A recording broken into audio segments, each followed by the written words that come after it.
Akkam jirtu kabajamoota fi jaalatamtoota hordoftoota biiftuu Oroo bakkuma jirtanitti nageenyi keenya kan kabajaatiif kan jaalalaa isin haa ga'u isiniin jenna. Itti aansuudhaan oduu isaa kana qabannee dhiyaannee jirra. Hanga dhuma sagantaa kanaatti nu wajji turaan affeerraa kenna. Kun biiftuu Oroodha keessan jajjabeeffadha. Laayikii sheer godhuu hin dagatina. Kallattii mangara mata duree oduu amma qabadhetti yeroo dabru oduun jalqabaa. Imalaa fi daawwiin bana muummichi ministeera Itoophiyaa lixa Oromiyaa godinaalee Wallaggatti taasise shira hamaa of duubaa qaba jechuudhaan qaamoleen garaagaraa xiinxaltoota fi akkasumas abbootiin siyaasaa shakkii qaban ibsanii jiru.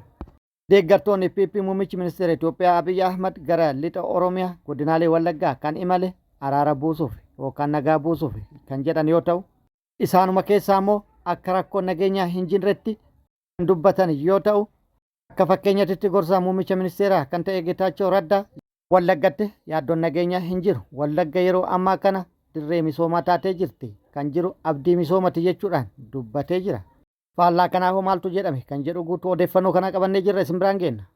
Oduun itti aanu oduu oolmaa Oromiyaati. Oduu oolmaa Oromiyaatti lolli loltoota mootummaatti waraana bilisummaa Oromoo gidduutti deemaa jiru akkuma itti fufetti jira. Waraanni bilisummaa Oromoo hanga funyaan Finfinneetitti fullaa'uun tarkaanfii fudhataa jiruun miidhaa guddaa loltoota mootummaa irratti dhaqqabsiisu beeksisee jira.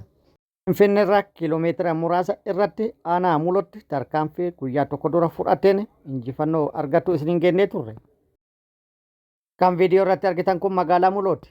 Tarkaanfii aanaa Mulotti fudhate waraanni bilisummaa Oromoo aanaa Muloo magaalaa Muloo guutumaan guutuutti kan to'atee fi waraana mootummaa reejimentii tokko guutumaan guutuutti hojiin ala taasisee jedhamee jira. Dabalata isaa qabannee jirra isiniin geenna. Haaluma wal fakkaatu lola bakkoota birootti gaggeeffame irrattis waraanni bilisummaa Oromoo injifannoo argadhe jedhee jira. Gama mootummaatti hoo maaltu jedhame kan jedhuu fi odeeffannoo gama mootummaatiin jirullee isin biraan geenna. Guutuu oduu kanneeniitiif kan biroo wajjin isin wajjin kan turu ani Bariisoo Ganamooti. Guutuun oduu wal duraa duuban akka itti aanu kanatti isiniif dhiyaatu. Itti bohara isiniin jennee jirra.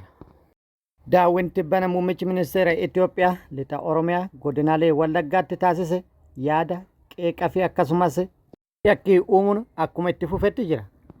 Daawwii inni godinaalee Wallaggaatti taasise walqabate faarsee bultoota fi deeggartoonni mootummaa Wallagga misoomee jira. Wallagga nagaa qaba. Rakkoon nageenyaa hin jiru. Akka odeeffamu osoo hin taane Wallagga misoomee jira jechuudhaan dhugaa waggaa 7 guutuu godinaalee kanneenitti raawwatamaa ture haguuguudhaan burjaajii uumuudhaaf yaalaa jiru. Gorsaa muummicha ministeera Abiy Ahmad kan ta'e obbo Geetaachoo Raddaa Wallagga yaaddoo nageenyaa keessaa ba'ee iddoo abdii misoomaa ta'ee jira jechuudhaan dubbatee jira. Xiinxaltoonni siyaasatii fi abbootiin siyaasaa dubbiin akkasii miti jechuudhaan olola deeggartoonni mootummaa oofaa jiran kana dura dhaabbatanii jiru. Imala kana duuba shirri hamaan rakkoo nageenyaa xaxamee jira jechuudhaan yaada kennaa jiru. Wal waraansa biyyattii keessatti yookaan naannoo Oromiyaa keessatti deemaa jiruun wal qabate wal waraansa biroo uumuudhaaf akka biyyattiitti wal waraansa irratti wal waraansa haaraa dabaluun kaayeffatame ta'uu dubbatamee jira. Rakkoo nageenyaa kaaba biyyattiitti wal qabate lola marsaa biroo jalqabuuf dibbee waraanaa cimaan rukutamaa turee jira. Meeshaa waraanaa gurguddaa fi humni guddaan gara kaabatti guuramee jira. Garuu kan kaabaa caalaa rakkoo guddaa fiduu kan danda'u gara lixaatiin lolli haaraan uumamuuf sochiin jalqabee jira. Itoophiyaan Beenishaangul Gumuz keessatti mooraa leenjii waraanaa humna RSF kennuun isii balaa guddaa harkisee gama Itoophiyaa dhufaa jira. Suudaan daangaa ceetee haleellaa akka raawwattu kan karraban ta'ee jira.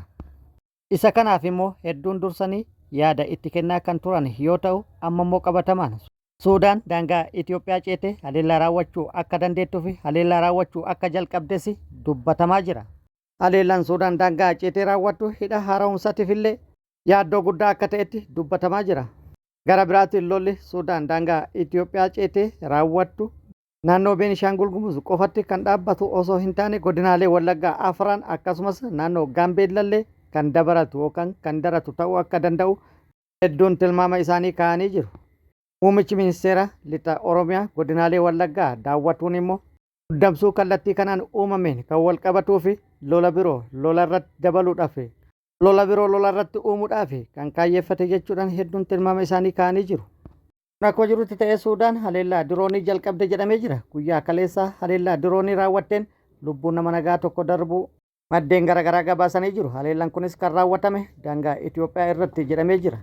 Godina Horroo Guduruu Wallaggaa aanaa Abee Dongoroo ganda Daabbis bakka addaa Siree Fixii jedhamu irraa fiinxaaleeyyiin Amaaraa faannoon gurraandhala 17 2026 maanguddoo maqaan isaanii obbo Bal'is Lammii jedhaman haala suukanneessaa ta'e rasaasaan rukutanii ajjeesu maddeen himan. Maanguddoon kun umuriin ganna 70 yoo ta'an bakka horii isaanii tikfatanitti yakka tokko malee sababa oromummaa isaanii qofaaf gara jabeeyyii hidhattoota faannoon rukutamanii ajjeefamu isaanii ifoomeera. Fiinxaaleeyyiin Amaaraa jibba ilmaan Oromoof qaban ifatti mul'isuuf murna bilxiginnaan utubamanii hanga funyaanitti hidhachuun hawaasa Oromoo qe'ee fi qabeenya irraa buqqisuun saamuun bakka buutee dhabamsiisuun ajjeesuu fi ukkaamsanii qarshii guddaa gaafachuun hiraarsaa ulfaataa gara jabinaan raawwatan hammeessanii jiru.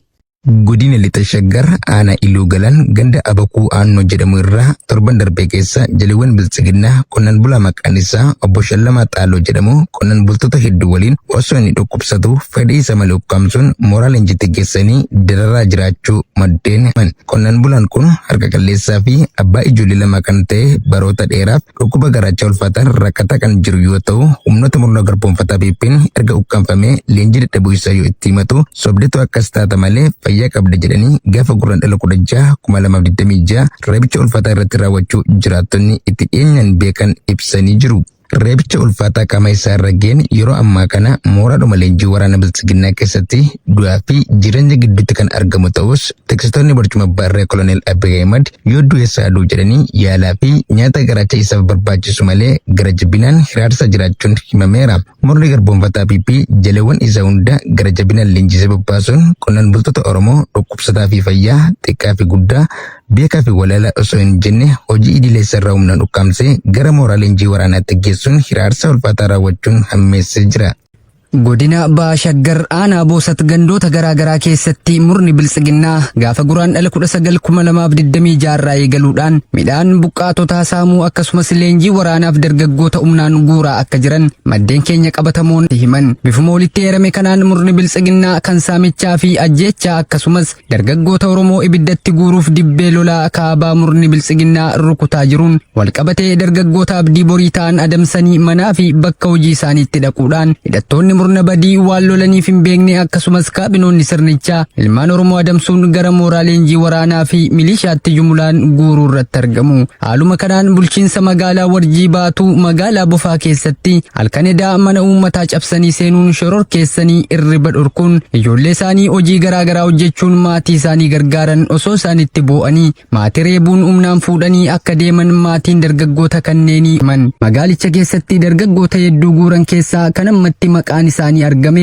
Kabbadaa Fidaa fi Shaalloo Shuumii Boosee keessatti kan argaman gara magaalaa Olancitiitti konkolaataa Isuuzuu lamaan fe'anii akka deeman jiraattonni magaalichaa ifoomsaniiru. Oduu biraatiin ammoo aanaadhuma kana ganda Siifaa Battee keessatti uummata hidhattoonni biltsiginnaa yeroo darbee deeggartoota waraana bilisummaa Oromootittiin jechuun sodaa waboof qaban irraan kan ka'e ganda Qombee Gugsaa akkasumas Rukeecha Boqoree bakka addaa Baarrichaa irraa dirqamaan buqqisanii gara naannoo mana barumsaa Siifaa qubsiisan. Kan duraan saamaa turan isaan ga'uu didee ittumaayyuu mana isaaniitti seenuun boqqolloo fixaa fi kiiloo 50 fi isaa ol dirqamaan irraa guuraa akka jiran buqqaatonni kunneen eeruun kan irratti ammoo uummata rakkatee jireenya tulfaatee sanuu qabeenya isaanii gachisiisanii kan godaansisan biddeenii fi ittoonuuf qopheessaa ittiin jechuun dirqamsiisanii uummata beelessuun mooraa qubsuma hidhattootaa shaakkisaatti akka geessaa jiran ni dubbatu. Gocha kanas adda durummaan kan raawwachaa jiru kaabinee gandichaa maqaan isaa Muuzii fi Gooloo jedhaman akkasumas milishotaa fi jala deemtota ergama diinaa fudhachuun uummata nagaa dararaa kan turan kanneen akka Shibbiruu, Ashuu Gammadaa, Badhaasoo Roobii hidhattoota biroon wal ta'uun uummata buqqaafame kan lafaa fi mana keessa jiraatullee hin qabne dararuun jireenya tadheessaa akka jiran keessa beektonni himanii jiru. Kaaba Oromiyaa godina Walloo aanaa Jiillee Dhummuuggaa karaa Wayyenaa iddoo addaa Mararee jedhamutti kaleessa guraandhala 19 2026 ganama toora sa'a 4tti humnoonni finxaaleeyyii Amaaraa faannoon akkuma amala isaanii riphanii daa'imman loon tiksaa jiran irratti dhukaasa bananiin daa'ima waggaa 16 gadii gandi isaa dullaa ta'e maqaan isaa ammoon Hasan Ahmad Umar jedhamu haala suukanneessaan ajjeesuun namoota 3 ammoo madeessuu jiraatotni onichaa gabaasaniiru. Maddi odeeffannoo keenya aanaa jiillee dhummuuggaa irraa dubbisne akka jedhanitti humni finxaalessaan Amaaraa faannoo jechuun of yaamu kan quba qabeenya deeggarsaa fi eeruu caasaalee murna faashistii PP sadarkaa olii hanga gadiitti jiraniin hoogganamuun guyyaa irraa gara guyyaatti hawaasa nagaa irratti duula duguuggaa sanyii raawwachaa jiru kun oonichatti torbee kana keessa ramadaanni seenuu fi yeroo kana ummaticha lafarraa balleessina dhaadannoo jedhuun gara daangaa irraa wal guuraa turuu fi jiraachuun kan himamu yoo ta'u hanga yeroo gabaasni kun qindaa'eettis lolli kan addan cinne ta'uun eerameera. Leellistoonni sirna moofaa durii akkuma abbaa isaanii Minilik afaan tokko aadaa tokkoo fi amantii tokko qofa ijaaruuf maggalan finxaaleyyiin Amaaraa Koloneel Abiyyi Ahmediin tumsaman faannoon kunneen godina Walloo aanaa Harxummaa Fursee fi Jiillee Dhummuuggaa akkasumas daawaa cafaatti waqtii soomanaa kanaan hawaasicha irratti duula banuuf daangaa irratti wal guuraa jiraachuu odeessi jiraatota onoota kanneenii irraa arganne dabaluun ibseera. Oduun itti aanu oduu oolmaa Oromiyaatti lolli loltoota mootummaatti waraana bilisummaa Oromoo gidduutti deemaa jiru akkuma itti fufeetti jira. Waraanni bilisummaa Oromoo hanga funyaan Finfinneetitti fullaa'uun tarkaanfii fudhataa jiru cimsee itti fufuun miidhaa guddaa dhaqqabsiisuu odeeffannoon nu gahee jira. Waraanni bilisummaa Oromoo bittinnaa'ee jira, badee jira. Lolli naannoo Oromiyaa keessatti gaggeeffamaa jiru nu hin yaachisu. Godinaalee Wallaggaa yaaddoo nageenyaa jalaa bayanii jiru. Dachee misoomtee fi dachee abdii misoomaa ta'anii jiru jechuudhaan rakkoo nageenyaa biyyattii keessa jiru haguuguudhaan deeggartoonni mootummaatii fi miidiyaan yookaan raayyaan miidiyaa mootummaa duula olola bal'aa bananii duulaa jiraatanis osoo isaan Wallagga nagaa ta'ee jedhan funyaan Finfinnee jalatti waraanni bilisummaa Oromoo tarkaanfii fudhateen waraana mootummaa reejimentii tokko guutumaan guutuutti hojiin ala taasise jechuudhaan maddeen odeeffannoo garaagaraa gabaasanii jiru. Akkasumas waraanni bilisummaa Oromollee injifannoo kana galmeessuu mirkaneessee jira. Guyyaa tokko dura aanaa Mulootti funyaan Finfinnee jalatti jechuudha. Tarkaanfii loltoota mootummaa irratti fudhate waraanni bilisummaa Oromoo magaalaa aanichaa Muloon guutumaan guutuutti to'atuu fi injifannoo irratti argatu isiniin gennee turre. Odeeffannoo dabalataa amma nu ga'e lola aanaa Mulootti tureen waraanni bilisummaa Oromoo loltoota mootummaa reejimentii tokko guutumaan guutuutti hojiin ala taasisuu gabaasee jira. Tarkaanfii fudhateen yoo xiqqaate loltoonni 130 ol addunyaa kanarraa godaanuu dachaa kanaa kan ta'an immoo madaayuu akkasumas baay'een isaanii booji'amuu waraanni bilisummaa Oromoo beeksisee jira. Meeshaalee waraanaa hedduus hiikkatee jira. Meeshaalee waraanni bilisummaa Oromoo hiikkadhe jedhe immoo kan viidiyoo irratti argitan kana yoo ta'u baay'eedha. Funyaan Finfinnee jalatti meeshaan hangana baay'atu hiikkatamuun baay'ee waan nama ajaa'ibuudha. Tun immoo magaalattii to'atamte. Magaalattiin to'atamte humna waraana bilisummaa Oromoo jala turte isii tanaadha. Injifannoo guddaa kana irratti galmeessuun PP keessoo isii raasuu maddeen odeeffannoo garaagaraa gabaasaa jiru. Faatuu keessa galuurra kan ka'e raayyaan miidiyaallee har'a car'isanii oolanii jiru. Kan nama ajaa'ibu immoo lolli injifannoo guddaa itti galmaa'e kan meeshaa waraanaa hedduun itti hiikkatame. Kan humni waraanaa reejimentiin tokko hojiin ala itti ta'e kun lola sa'a lamaa qofa jedhamee jira. Akkuma jirutti ta'e waraanni bilisummaa Oromoo bakkoota biroo hedduuttis tarkaanfii loltoota mootummaa irratti fudhatuun injifannoo argatuu beeksisee jira. Bakkoota garaagaraatti tarkaanfii humnoota mootummaa irratti fudhateen humnoota mootummaa hedduu hojiin ala taasisuun meeshaalee waraanaa hedduu irraa hiikkatuun haaluma wal fakkaatuun injifannoo gagabbataa irratti galmeesse jedhee jira. Haaluma kanaa waraanni bilisummaa Oromoo zoonii lixa Oromiyaa qeellam Wallaggaa aanaa Haroo Sabbutti guyyaa kaleessa gurraandhala 19/2026 galgaleessee mooraa waraana mootummaatti cabsee itti seenuun tarkaanfii humnoota mootummaa irratti fudhateen miidhaa guddaa humnoota mootummaa irratti dhaqqabsiise jedhee jira. Tarkaanfii humnoota mootummaa irratti fudhateen mooricha guutumaan guutuun kan barbadeessee fi humnoota mootummaa hedduu addunyaa kanarraa godaansee hedduu madeessuun sadimmoo jiratti harkaan qabe jedhee jira. Meeshaalee hedduu hiikkatu waraanni bilisummaa Oromoo beeksisee jira. Akkasumas waraanni bilisummaa Oromoo zoonii kibba Oromiyaa Gujii lixaa aanaalee garaagaraa keessatti tarkaanfii humnoota mootummaa irratti fudhateen miidhaa dhaqqabsiisuun injifannoo argadhe jedhee jira. Aanaa Bulee Horatti gandoota lama keessatti tarkaanfii kan fudhate yoo ta'u gandoota akka Murgoo Qorrobboo akkasumas Doggoo Bulchanii jedhamanitti tarkaanfii humnoota mootummaa irratti fudhateen miidhaa dhaqqabsiise jedhee jira. Haaluma wal fakkaatuun aanaa Dugda Daawwaa ganda Camee Kuraa jedhamutti tarkaanfii humnoota mootummaa irratti fudhateen haaluma wal fakkaatuun miidhaa dhaqqabsiise jedhee jira. Bakkoota sadan kanatti tarkaanfii humnoota mootummaa irratti fudhateen humnoota mootummaa 9 addunyaa kanarraa godaansee shammadeessuun akkasumas meeshaa waraanaa irraa hiikkatuun injifannoo argadhe jedhee jira. kabajamoota fi jaalatamtoota hordoftoota biiftuu Oroo oduun ammaaf qabadde kan hanga ammaa kana guutuu oduu wajjin ka ture ani Barisoo Ganamoodha. Hangeeroo itti aanutti deebinee wal agarrutti nageenyi rabbi isiniif haa baay'atu nagatti nu turaan hawwii kenna nagatti nu tura.